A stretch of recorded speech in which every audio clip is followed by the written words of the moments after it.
Señores, ¿qué tal? Buenos días, muy buenos días y bienvenidos a Radio Intereconomía, a Capital Intereconomía. Es martes ya, 3 de marzo, y la guerra en el Golfo es total.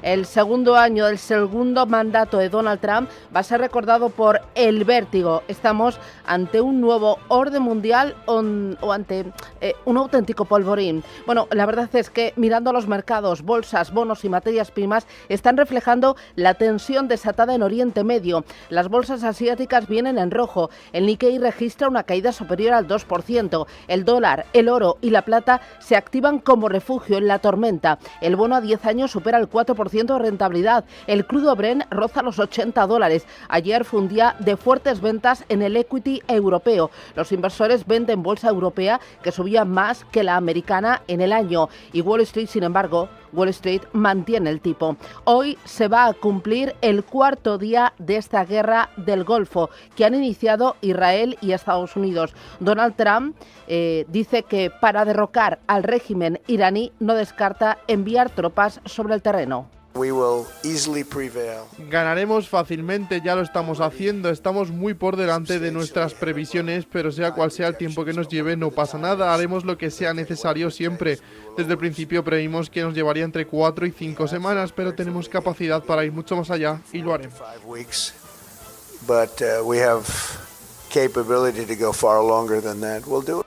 Las sirenas y las bombas no han parado de sonar en las últimas horas. Esta madrugada, ataque de Irán a la Embajada de Estados Unidos en Riad y también ataques de Irán a Kuwait y Tel Aviv. La televisión estatal iraní y otras zonas de Teherán han sido el blanco de los bombardeos de Israel y Estados Unidos ha destruido un número de embarcaciones iraníes en el estrecho de Hormuz. Las bajas iraníes podrían superar las 600. Estados Unidos reconoce la muerte de 6 soldados y ha pedido a los ciudadanos americanos que abandonen 14 países de la región por riesgo de seguridad. La Guardia Revolucionaria iraní ha anunciado el cierre del estrecho de Hormuz, el paso marítimo por el que se transporta entre un 20 y un 30% de los suministros mundiales de petróleo y de gas. Y Qatar ha cerrado su principal planta de gas, que supone el 20% de la producción mundial. Es el tercer productor de gas licuado del mundo y es también objetivo de Irán. Resultado, el gas ayer en Europa subió más de un 40%, el petróleo subió un 6% y ahora el Brent suma otro 2% adicional.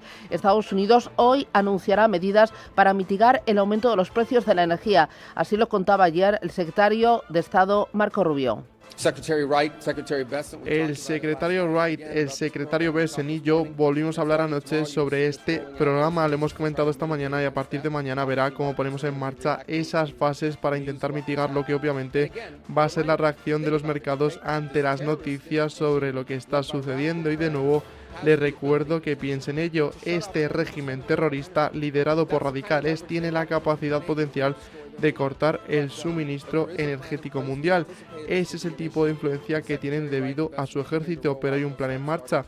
Nosotros anticipamos que esto podría ser un problema. A partir de mañana pondremos en marcha medidas para mitigar el impacto que eso podría tener.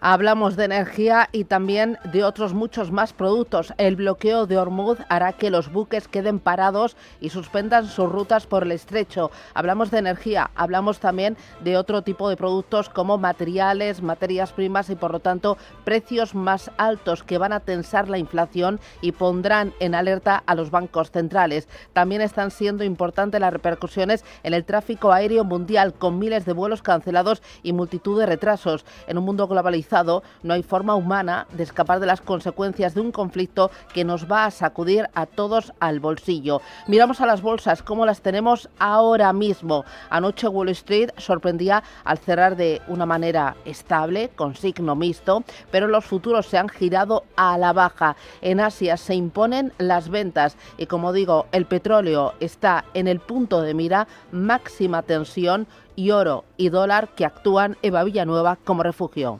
Pues sí, ese es el paraguas de una crónica de mercados que se intensifica y que cotiza el temor a un shock energético. El petróleo, como dices, se convierte en el claro exponente de ese temor tras el cierre del estrecho de Hormuz. Hoy vemos como ese miedo entre los inversores globales hace que el crudo ligero esté superando una subida del 2%, mientras que en el caso del Brent lo vemos coquetear ya con los $80, sube hasta ahora un 2,64%.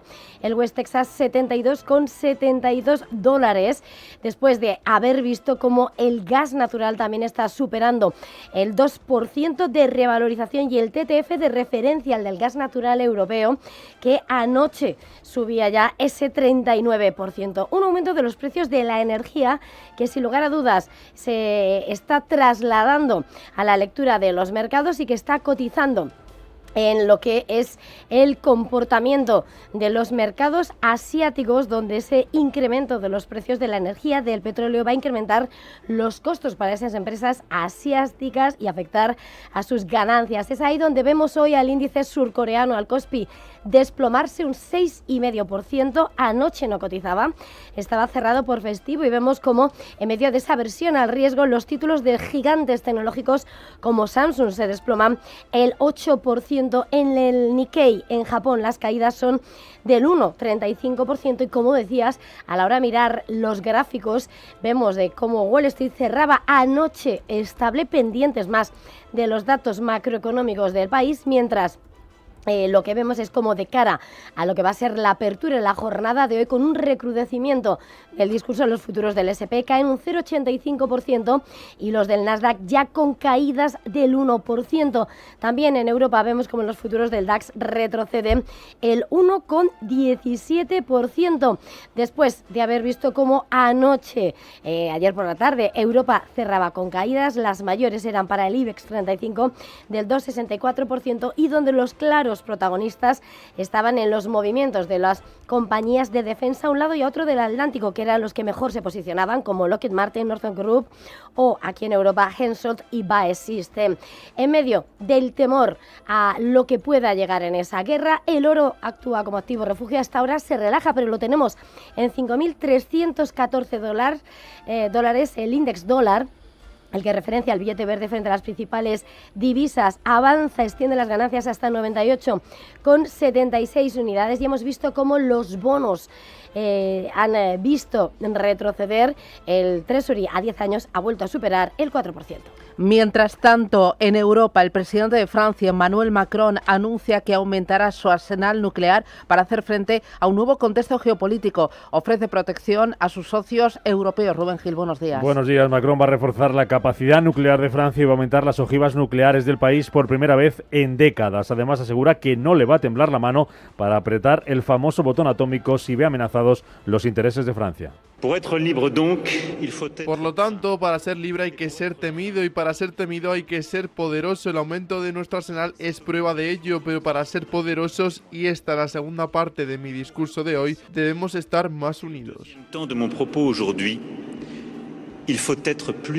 El presidente galo anunciaba también la construcción de un nuevo submarino nuclear capaz de lanzar misiles atómicos y la creación junto a Alemania de un grupo de coordinación nuclear ante la escalada en Oriente Próximo. Mientras tanto, la presidenta de la Comisión Europea, Ursula von der Leyen, pide a los países europeos que estén preparados para las consecuencias de este conflicto y apuesta por una desescalada con una solución diplomática. The only lasting solution is a diplomatic one.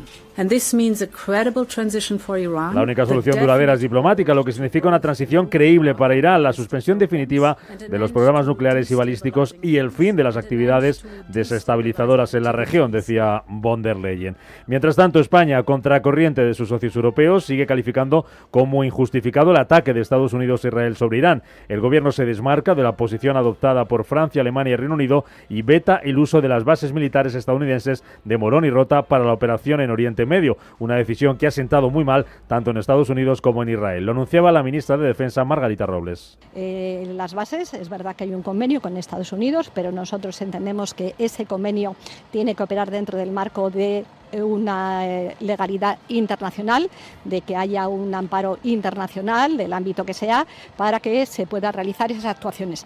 En este momento, la operación que están realizando los ejércitos de Israel y de Estados Unidos están actuando unilateralmente, sin un apoyo de una resolución internacional y, por tanto, no están utilizando esas bases.